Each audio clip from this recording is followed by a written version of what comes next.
Lexi DW, why should people learn how to fight if they can carry pepper spray or tasers or guns? I feel like you're trying to mess with me right now. I feel like you're trying to mess with me, but I will take any opportunity to talk about this. Guns, pepper spray, any other kind of force multiplier is a good idea. You should definitely carry them legally if you are allowed to, right? You should always adhere to all laws, regulations, things like that. But it's not an end all beat all. I actually saw a situation where somebody pulled a knife on a cop and stabbed him in the neck. Somebody sent this to me on Twitter a day or two ago, and it was really gruesome. And if this guy knew more than just how to do that, then he may have been able to save his own life, right? Because what ended up happening is the dude drew the knife, he started running, the guy turned around to run and he tripped, right? Now, I've been doing jujitsu for a long time. The second I trip, I immediately get to my back. And from there, if that dude was not already on top of me, I would have been able to use my legs to create a guard, right? I would have been able to go feet on the hips. And when he tried to slash at me, I could have pushed off of his hips, right? That is, in theory, what would happen. And it's not just a theory, because you've seen shit like this plenty of times. Not only can you fail, you might fall over and not be able to draw your gun in time. Guns jam. You might draw your shit and drop it by mistake. Oops.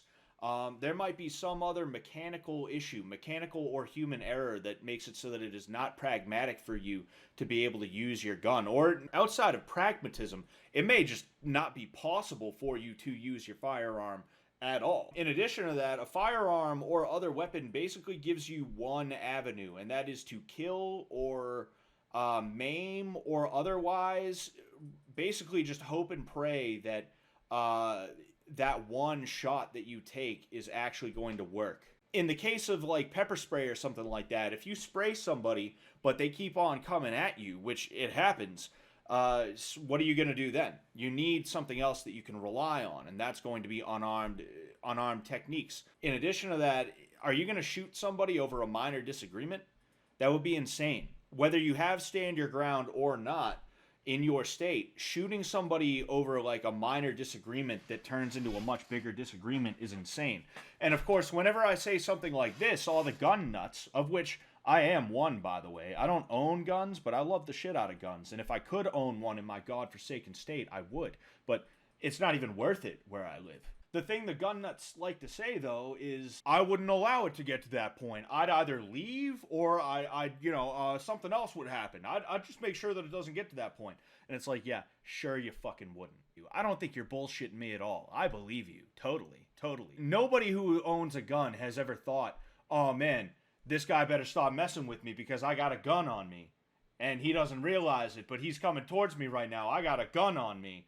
He could have left. He could have tried his best to get out of there, but instead he was like, nah, it's cool, because I got my gun. That's never happened, ever, never, under any circumstances. It's totally never happened, right? It's not always a good thing to only have the option to hit the off switch on someone or potentially be hurt, right? You need an in-between. You need something that can cover the massive swath of land between those two choices. And what is going to cover that swath is unarmed combat training every single fucking time. And then in addition to that, I mentioned this a second ago, the legality of it. My state is not a good state. Basically, the only way to get away with killing somebody is if they pull a gun on you. That's pretty much the only way you can, like, reliably get away with shooting someone in my state, in Massachusetts, is if they pulled a gun on you. Even if they pulled a knife on you, which actually, at a close range, a knife is a lot more dangerous and a lot more deadly than a gun. Even if they pulled a knife on you, prosecution, because you will be prosecuted, you will be put on trial for murder. The prosecution is going to argue, well, I mean, all he did was have a knife. Why couldn't you just run away? Can he get you with the knife when you're 10 feet away from him? Why didn't you just put 10 feet of space in between you and him? Why didn't you run away? And the jury, because there's a lot of fucking idiots in my state, are going to be like, yeah, why didn't he just try and get away? Why did he shoot that guy? Huh. Yeah, I think this guy might be guilty. And now you're in prison for, if you're lucky, the maximum amount of time allowed under the law for manslaughter, which I don't know how long that is, but it's not a short amount of time. It's not a 3 to 5 stint, that's for sure. You ain't doing a nickel over manslaughter. At least not typically, I would assume. That's like a large swath of your life. That's a large chunk of your life that you're going to spend behind bars because you decided to do what is, for all intents and purposes, the right thing to do. If somebody's coming at you with a knife and you have a gun, you should be allowed to shoot them. Unfortunately, my state is fucked up, and there's many other states in the union that are like that. And of course, again, these gun nuts, they sit there because they're pussies. Their answer to that, and this is literally what I was told on Twitter when I talked about this like a couple weeks ago. No, you need to worry about that because you lived in a cucked state. Why don't you just move out of your cucked state? And it's like, wow, gee, thanks. I never thought of that. Oh, man, it's cool. I'll just pack up all my shit and go somewhere else tomorrow. Baby, we're moving to Texas tomorrow. Is that cool? But just try not to be the victim of a crime between now and tomorrow, okay? All right, guys, problem solved. No, obviously it doesn't work like that, right? You could make a plan to move to a better state, and then the last day in the cucked state that you live in, you could be the victim of a crime that would necessitate you to defend your life. Like, these guys, they're foolish, and I called them pussies.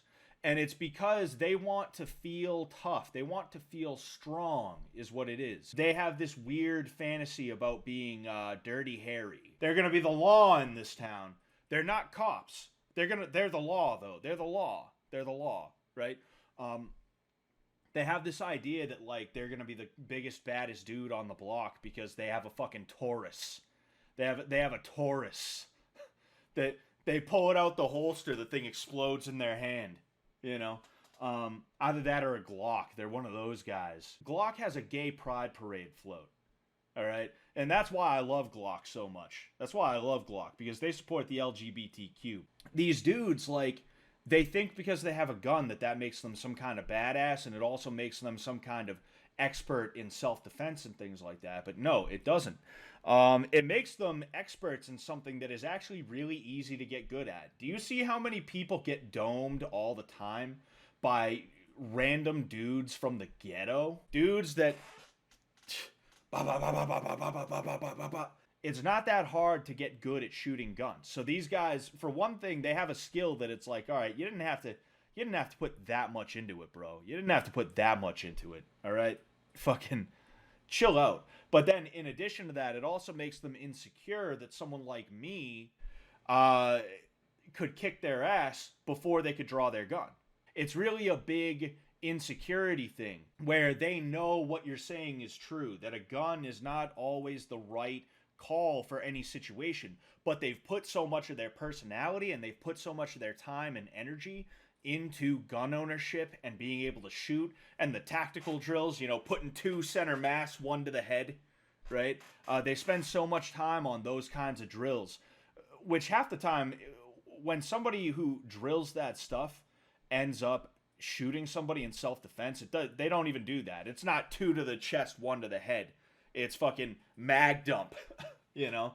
They fucking mag dump on a dude who's 3 feet away, and they still somehow miss a few of the shots. They're just upset, though, right? They're upset that their gun does not make them God, is really what it is. They're upset that there's people out there who have more expertise in the field that they pride themselves in so much.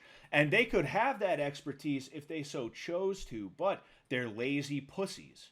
Falls are not only nice to shoot, but I was able to hit a target like 2-3 times in a row, and it was only my second time shooting, right?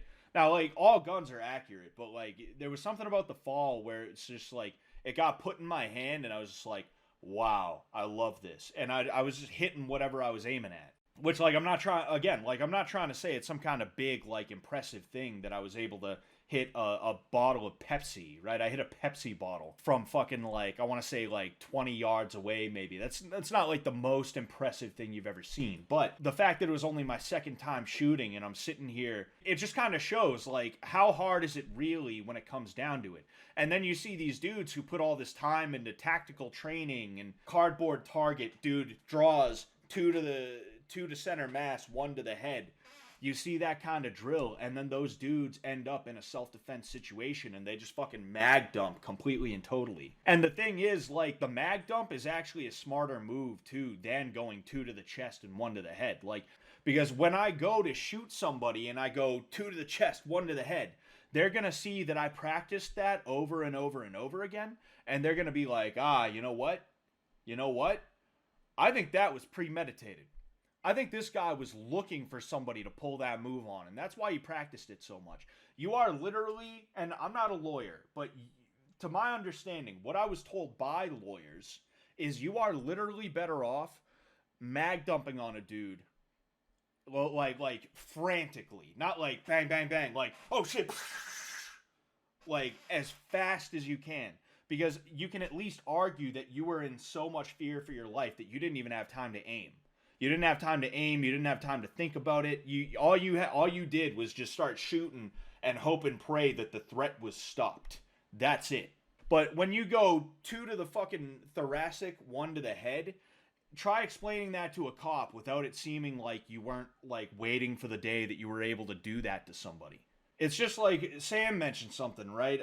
People they get their ARs for home defense and they write goodbye or like fuck you on it. Like, that is such an easy way to get in trouble in court. Those are the types of people that get mad when you suggest that maybe you should have a little bit of unarmed combat training. Those are the types of people that get upset. Are the people who are like, what, I got the Punisher skull on my AR and I drink Black Rifle coffee. That means I'm cool. Sean Strickland sees that there's a surprise party full of people that he recognizes and loves in his house, draws his gun anyway. Because, he's, oh, ha ha ha, oh man, I almost shot you guys, tee hee. They think it's like a cute, quirky personality trait, and it's like really fucking stupid and annoying.